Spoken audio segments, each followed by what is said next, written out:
15. Sa namalik na ang mga anghel ngadto sa langit, ang mga magbalantay sa karnero nag-ingnanay. Mangadto kita sa Bethlehem ug tan-awon nato kining nahitabo magipahibalo kanato sa Ginoo.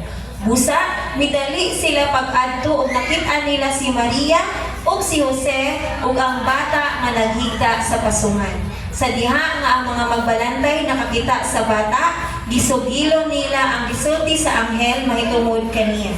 Ug ang tanang nakadungog niini nahibulong sa gibalita kanila sa mga magbalantay sa karnero.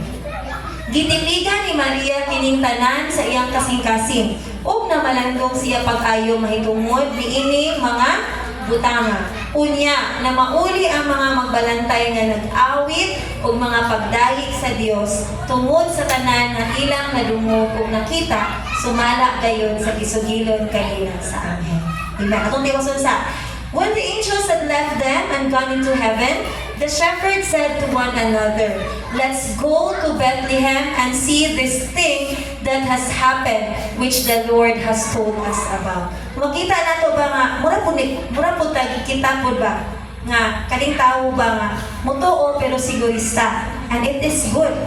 Yan man, dili man po maayo nga mutuo rata diretso nga wala tay makita, nga tinuod ba na. And kita, being in faith, kung may magtudlo na ito sa matuuran? The Word of God. Kung maog yun ang magtudlo na ito. Karon ilang gisusi kay naamay, sign nga gihatag ang anghel. So they hurried off and found Mary and Joseph and the baby who was lying in the manger. So ilahag yun, nakita sa duha nilang mga mata na naagyod ang gisulti sa anghel.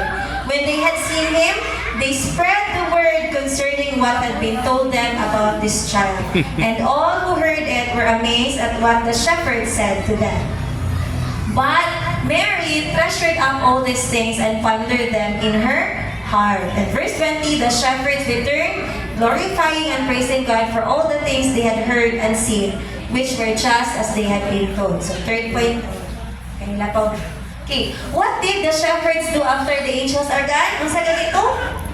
Ningon sila, let's go to Bethlehem and see this thing that has happened, which the Lord has told us about. So naay ay pagtuo. Mituo sila sa gisulti sa anghel. And they obey.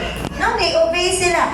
They hurried off and found Mary and Joseph and the baby who was lying in the manger. Meaning faith, wala pa nila nakita.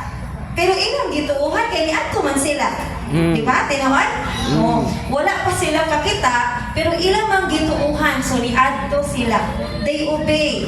And then they believe when they see that there Jesus is together with his mother and Father Joseph. Okay?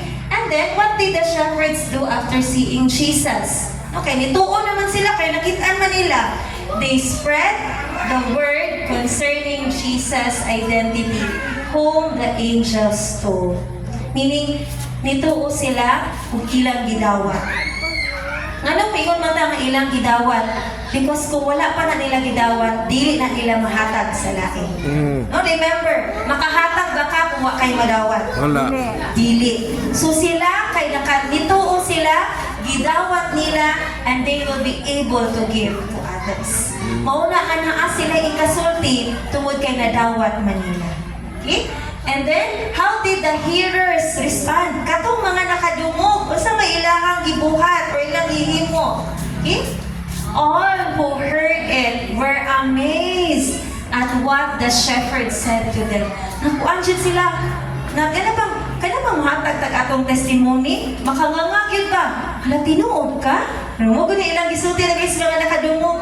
Hala, tinuod ka mo, na nahitabo. Kakita mo